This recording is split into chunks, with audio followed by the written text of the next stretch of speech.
In this video, I'm going to explain to you what exercises you can do to strengthen the muscles in your feet. That will help you to, it's quite useful if you've got an arch that's collapsing. It will help you rebuild your arch. It can also limit how much pronation you do. So if you've got a foot that rolls in excessively, these exercises can be useful. I'm going to break it up. I'm going to first give you selective exercises that just strengthen the muscles inside the foot, then the ones that control the roll of the foot or how much it rolls, and then we're going to put them together and do some arch exercises in a more functional position. Welcome, my name is Mareka and I'm the physiotherapist at sportsinjuryphysio.com. If this is your first time here and you would like to learn how to stay injury free, make sure to subscribe and hit the little bell so that you don't miss any of the updates. Okay, so there are two muscle groups that's quite important for controlling the arch of your foot. Now the arch of the foot is this bit there where you can see it has a rounding, or you can get your fingers underneath that. Now I do not have a very large arch or high arch in my foot. Some people have really high ones where you can really see quite a lot of space underneath there. Others, their feet may have collapsed fully and they don't really have any arch, so they've got a flatter foot. So the muscles, the intrinsic muscles in the foot, which are the ones right into this arch, is one group of muscles that can actually bring the arch up in that way. Then the second bit controls how much the foot rolls, and that's the tib post and the tib ant muscles, which comes from the calf actually, or the shin, and the shin are the ones that controls that roll action. So you've got the muscles in the foot that pulls the arch up, and you've got the muscles that attach in this area and the back there that stops it from rolling in. So let's first look at the muscles that does that movement. Now, if you can see my arch there, if I have it there, if I push my big toe flat into the floor, can you see how the arch lifts up? Or if I pull my big toes up, or big toe up, you can see how the plantar fascia actually lifts my arch up for me as well. Now, a way that we can strengthen those muscles that's inside the foot that lifts the foot arch is using a very high-tech piece of equipment, which is a towel. And you just gather the towel with your toes.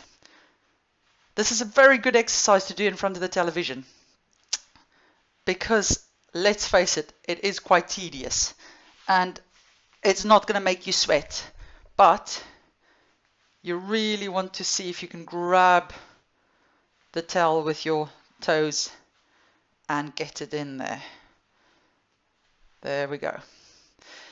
Now the other thing that's important is that you should be able to dissociate your toe movements.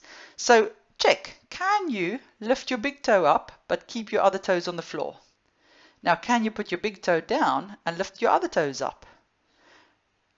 Big toe comes up, other toes stays on the floor. Big toe goes down, little other toes pick up or lifts up. Other important thing is these toes shouldn't squish up like that when you do these exercises, so they should be able to stay nice and relaxed. If you see that, you've got to try and relax them. Okay, and so that's called toe yoga. So we've got two exercises so far. We've got gathering up the towel, okay, that gets general foot muscles going, and then we have toe yoga, where you lift the big toe up, keep the other ones down, and big toe down, other toes there, just to teach you how to move separate parts of your foot.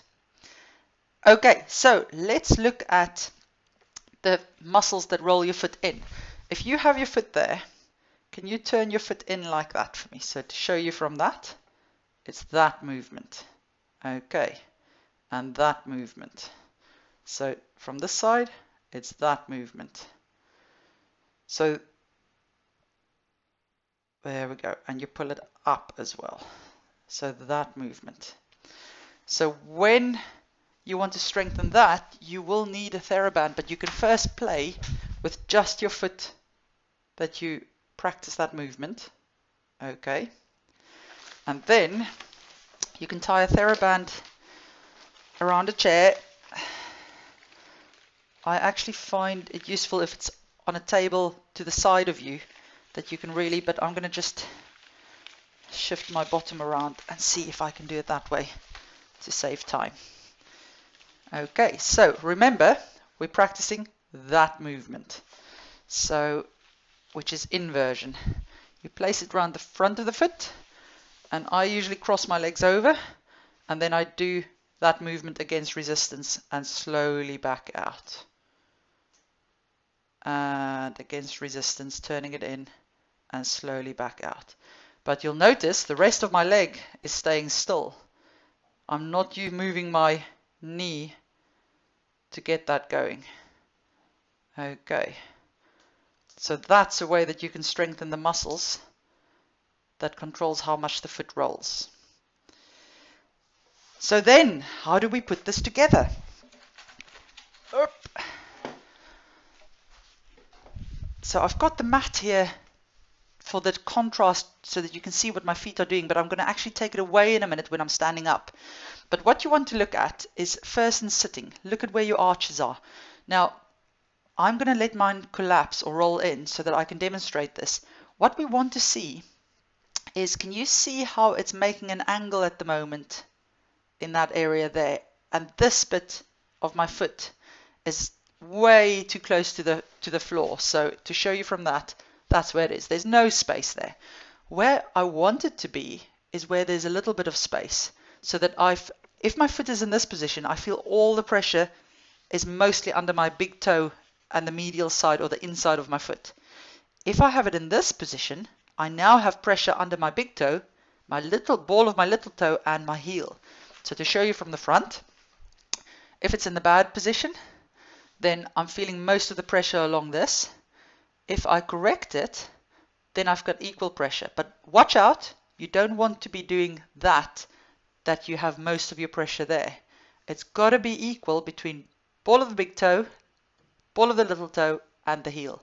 And you can see now it's a straight line there, not an angle. Okay, so straight line, and I've got a little bit of gap there, but I'm not on the outside of my foot. Now practice this in sitting first, because it's much easier to do that. Then see if you can maintain that good arch and stand up. And what you don't want to see is that happens when you stand up. So you've got to be able to maintain those arches when you go from sitting to standing. So what you don't want to see is this happening. What you want to see is correct the arch. I'm not turning my legs out to do that. It's just my feet doing that. And coming up. Now, I'm not clawing with my toes either. My toes are nice and relaxed. I've just got my arch in that good position. Okay.